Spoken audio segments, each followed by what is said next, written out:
Lesson 51. How can we make Jesus famous? Great question. And the answer is in the ascension.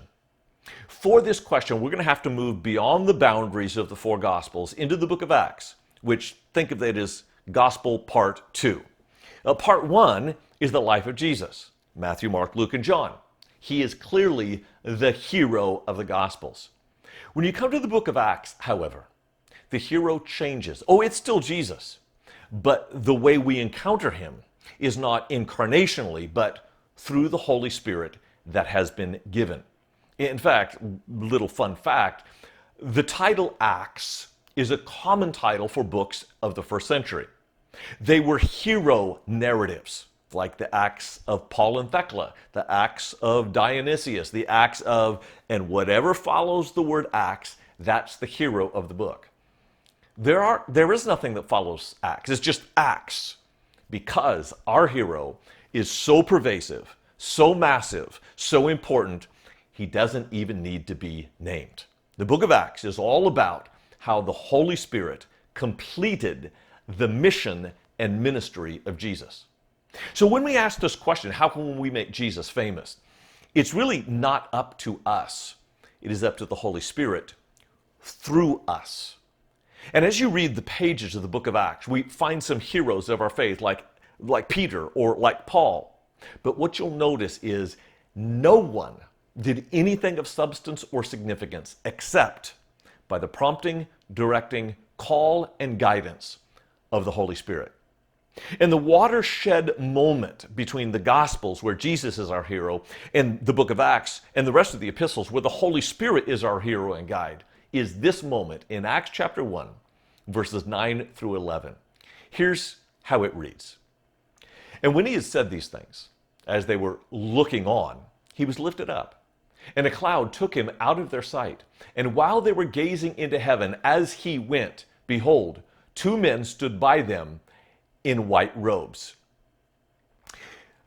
I want to talk about those two men in white robes. But first, I want to just lay out, like the rest of the epistles, on this event. Almost every New Testament book mentions the event, even though only Acts describes it. Virtually every other epistle and the general epistles, even Revelation, talks about Jesus ascending into heaven. And what's he doing up there? He's sitting. Oh, he's not passive. Sitting is the job of a king when he sits on his throne. And though it is true that Jesus was king on earth, that's why he was crucified, he really wasn't enthroned to begin his universal reign until the ascension. So this is a markedly important moment. And what's fascinating is every time Jesus is described after the ascension, he's described as sitting. He's enthroned as king, save one. Acts chapter 7 describes Jesus not sitting, but standing in heaven. And it was at that moment that Stephen was killed for his faith, the very first Christian martyr. My opinion is that as Stephen gave his life for the faith, the first in millions to do so, Jesus stood. And when the king stands, all of his court stands with him. And I just see in this moment, Jesus standing up, and all of heaven in thunderous applause. Don't underestimate the attention Jesus is giving to you right now as you carry out your life purpose to make him famous. The Holy Spirit will guide you in whatever he's called you to do. He will strengthen you. He will provide for you everything you need to do everything that God has asked you to do to make Jesus famous in this world. Back to the two men in white. It's kind of like when you're watching a Western and some guy comes in a black hat, you go, oh, that's the bad guy. A white hat, oh, that's the good guy. And then when you hear, chishink, chishink, chishink, you know someone's going to get shot. In the biblical narrative, when you have two men dressed in white, they're angels.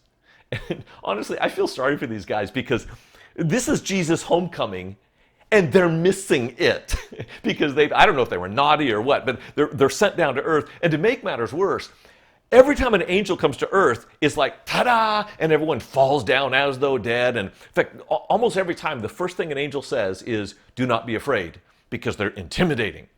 But not these two, because the apostles are just, they're mesmerized with Jesus rising and miss the magnificent moment of these angels right in front of them. That had to be a frustrating day for these poor two angels. Listen to what they say. They're probably behind the scenes. They're going, yoo-hoo, hey, over here. Finally, they get their attention and they say, men of Galilee, why do you stand looking into heaven? This Jesus, who is taken up from you into heaven, will come in the same way as you saw him go into heaven. The angels are dumbfounded. Why? At this pivotal moment of salvation history, Jesus is now the king. Why are his servants standing and staring instead of going and marching and doing what Jesus asked them to do to make disciples of all nations? And so it continues. That we often stand around gazing into heaven, hoping that he will return. And the angels are going, guys, you got a job to do. Get busy with what Jesus asked you to do. Specifically, there are two things that we must do prior to the coming of Jesus. Number one is ethnic evangelism. Jesus said that we were to go into all the world and make disciples of all nations. Of course, that word probably is better translated as tribes, people groups, language groups, cultural groups. They all need Jesus.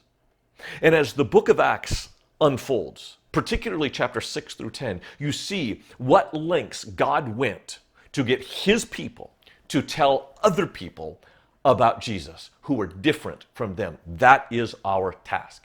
The second task is strategic influence. If you move forward in the book of Acts, once Gentiles are included, the strategy, particularly of Paul and those who traveled with him, were to go to influential centers and take those centers by storm with the good news of Jesus Christ. Often the church is found in the suburbs, pulling away from the epicenter of influence in our culture. We need to be change makers where changes are made.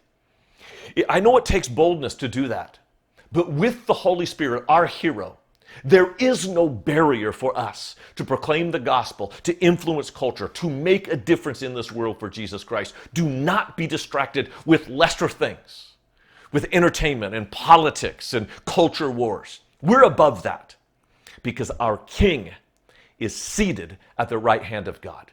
Rise to your destiny to make him famous on this earth.